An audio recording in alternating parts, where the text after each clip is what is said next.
अस्सलाम वालेकुम। सुल्ताना के वर्ल्ड में आपको खुश आमदीद। आज हम बनाने जा रहे हैं मछली वाली बिरयानी। उम्मीद है कि तरकीब आपको इंशाल्लाह पसंद आएगी। सबसे पहले हमें ज़रूरत होगी 500 ग्राम मछली की। यहाँ पर मैं बगैर कांटे की मछली इस्तेमाल कर रही हूँ, लेकिन आप अपनी पसंद के मुताबिक किसी भी मछली का इस्तेमाल कर सकते हैं बिरयानी के लिए। मछली को सबसे पहले हमने मसाला लगाना है। मसाला जात में हमें ज़रूरत होगी आधी चाय की चम्मच लाल कुटी हुई मिर्च की, आधी चाय की चम्मच हल्दी की, आधी चाय की चम्मच नमक की और 1 खाने की चम्मच भर के इसमें आमचूर की। अगर आप ऐसी जगह पे रहते हैं जहाँ पर आमचूर का मिलना मुश्किल है तो आप उसके लिए फिर लीमू का इस्तेमाल ज़्यादा कर सकते हैं। मैंने यहाँ पर आधे लीमू का इस्तेमाल किया है। मछली को हम मसाला लगा लेंगे अच्छी तरह और इसको कम से कम आधे घंटे के लिए हम पड़ा रहने देंगे। और अगर आपके पास वक्त हो तो आप रात भर भी इसको मसाला लगा के रख सकते हैं।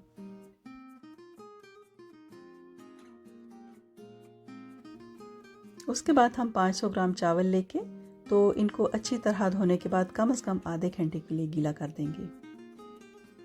चावलों की पैमाइश अमूमन हम लोग किसी बर्तन से भी कर लेते हैं, क्योंकि बाद में पानी भी हम उसी बर्तन से माप के डालते हैं। ये एक बिल्कुल सादा सा घरेलू सा कह लीजिए कि तरीक़ेकार है जो कि बड़े लंबे अरसे से चला आ रहा है और इंतहाई कामयाब है। अब 2 अदद दरमियाने साइज़ की प्याज लेके इनको हम बारीक पीस लेंगे। अगर आप चाहें तो इनको बारीक बारीक काट भी सकते हैं, लेकिन उसके लिए फिर भूनने का अमल थोड़ा सा लंबा हो जाएगा। अब हम लहसुन और अदरक को भी बारीक बारीक पीस लेंगे। मेरे पास ये लहसुन का एक बड़ा टुकड़ा है, ये तकरीबन 4 से 5 लहसुन के जवे बनते हैं। अदरक जो है वो 1.5 इंच के करीब है।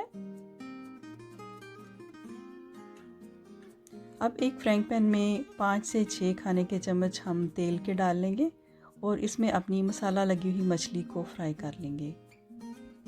आपने बहुत ज़्यादा तेल में मछली को फ्राई नहीं करना, क्योंकि इसी तेल में हमने बाद में मसाला भी तैयार करना है। और अगर आपने बहुत ज़्यादा तेल डाल लिया तो ज़ाहिरी बात है कि हमें मसाले के लिए बहुत ज़्यादा तेल की ज़रूरत नहीं होगी, हमें तेल निकालना पड़ेगा। और जब हम तेल निकालेंगे तो मछली का असर उस तेल में निकल जाएगा। इसलिए कोशिश कीजिए कि जितना कम हो सकता है आप मछली फ्राई करने के लिए तेल डालें। दरमियानी आंच पर हमने अपनी मछली को सुनहरा कर लिया है। इसको किसी बर्तन में निकाल देंगे और इसी तेल के अंदर अब हम अपने बारीक पीसे हुए प्याज़ों को हल्का सुनहरा कर लेंगे। बहुत ज़्यादा गहरा हमने इनको फ्राई नहीं करना। जितनी देर हमारे प्याज सुनहरे होते हैं इस दौरान हम 2 अदद हरी मिर्चों और 2 अदद दरमियाने साइज़ के टमाटर लेके इनको भी बारीक पीस लेते हैं। ये हरी मिर्चें काफ़ी कड़वी हैं, लेकिन नमक या मिर्चें आप अपने हिसाब से हमेशा कम या ज़्यादा कर सकते हैं। टमाटरों को पीसने का ये फ़ायदा हो गया कि हमारा जो भूनने का अमल है उसमें काफ़ी हद तक कमी आ जाएगी। हमारे प्याज हल्के सुनहरे हो चुके हुए हैं। अब हम इसमें लहसुन और अदरक वाला आमेज़ा डाल देते हैं। हम लोग लहसुन को प्याज़ों के साथ फौरी तौर पर इसलिए नहीं डालते क्योंकि लहसुन जो है वो बहुत जल्दी ब्राउन हो जाता है। फिर एक मरतबा हम इसमें चंद मसाला जात डालेंगे, जिनमें आधी चाय की चम्मच लाल कुटी हुई मिर्चें हैं, आधी चाय की चम्मच हल्दी है, आधी ही चाय की चम्मच नमक की हम इसमें शामिल कर रहे हैं और 1 खाने की चम्मच भर के हम इसमें बिरयानी मसाले का इस्तेमाल कर रहे हैं। अगर आपके पास घर में मछली वाला बिरयानी मसाला है तो वो आप डाल लीजिए, लेकिन अगर वो मसाला नहीं है तो आप उसकी जगह पे चिकन बिरयानी मसाला भी डाल सकते हैं, क्योंकि इन मसाला जात में बहुत ज़्यादा फ़र्क नहीं होता है। अब हम टमाटर जो हमने पीस के रखे थे वो भी इसमें शामिल कर लेंगे और ढक्कन दे के हम इसको कम से कम 15 मिनट के लिए पका लेंगे। हमने इसको कोई भूनना नहीं है और 15 मिनट के बाद ही आप देख सकते हैं कि हमारा तेल जो है प्याज़ों से अलग नज़र आ रहा है। इसका मतलब है कि हमारा मसाला बिल्कुल तैयार है। अब नमक वाले पानी में हमने अपने चावलों को उबालना है और चावलों को उबालते वक्त कोशिश कीजिए कि खुले पानी में ही उनको उबालें। जब हमारा पानी उबलना शुरू हो जाए तो हम चावलों को इसमें डाल लेंगे और चावलों को हमने मुकम्मल तौर पर नहीं पकाना, बल्कि क्या कहते हैं, जब वो एक कनी रह जाए तो उस वक्त आपने चावलों को निचोड़ लेना है। इस वक्त चूँकि हमारा चूल्हा बहुत गर्म है इसलिए फौरी तौर पर हमने नीचे एक जाली रख दी है ताकि हमारे चावल नीचे से जल ना जाएं। चावलों को हमने 2 हिस्सों में तकसीम कर लिया है और आधे चावल हम फ्राइंग पैन में पहले फैला लेंगे अच्छी तरह और उसके ऊपर जितनी भी मछली हमने फ्राई की थी उसको रख लेंगे। उसके बाद हम इसके ऊपर लाल रंग के बाबे रित्सन डाल लेंगे, और ये बाबे रित्सन हमें ईरानी या अफ़गानी दुकानों से आसानी मिल जाते हैं।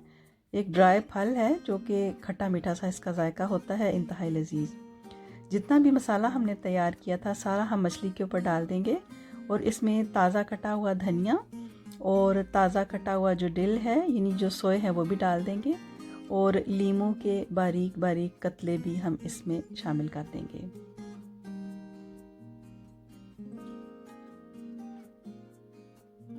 उसके बाद फिर जो बचे हुए उबले हुए चावल थे उन सबको हम ऊपर डाल देंगे, अच्छी तरह फैला लेंगे, और फिर एक मरतबा हम इसके ऊपर बाबे रित्सन डाल लेंगे। इंतहाई खुशनुमा लगते हैं, जायका भी बहुत अच्छा है, क्योंकि अगर आपको खुश्क आलू बुखारा नहीं मिलता तो उसका बेहतरीन नेमुल बदल है ये। आधी नहीं बल्कि 1/4 जो है वो ज़र्दा रंग जो है उसको हम 2 खाने के चम्मच पानी में घोल लेंगे और थोड़े से हिस्से पे इसको डाल देंगे। ये मेरे पास लाल मिर्चों के धागे से हैं, ड्राई होते हैं ये भी आप डाल सकते हैं, लेकिन ये लाजमी नहीं है। अब 1 खाने की चम्मच भर के हम इसमें जो देसी घी है उसको मुख्तलिफ जगहों पे फैला लेंगे,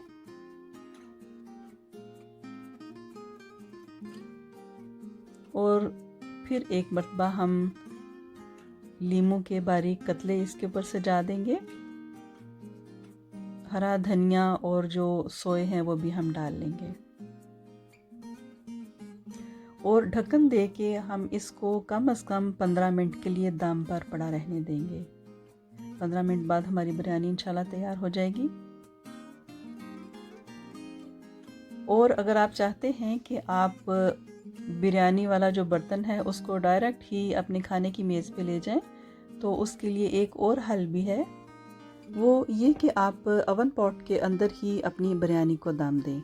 जिस तरह फ्राइंग पैन के अंदर मैंने तहें लगाई हैं, इसी तरह की तहें आप अवन पॉट के अंदर लगा सकते हैं, और फिर अपने अवन को पहले ही अच्छी तरह गर्म करने के बाद 10 से 15 मिनट जो है बिरयानी को अवन के अंदर दम दे सकते हैं, और वही वाला बर्तन फिर आप डायरेक्ट अपनी खाने वाली मेज़ पर लेके जा सकते हैं। और अगर आपको आज की रेसिपी अच्छी लगी है तो हमेशा की तरह अपनी राय देना मत भूलिए, और आइंदा भी देखते और सुनते रहिए सुल्ताना का वर्ल्ड।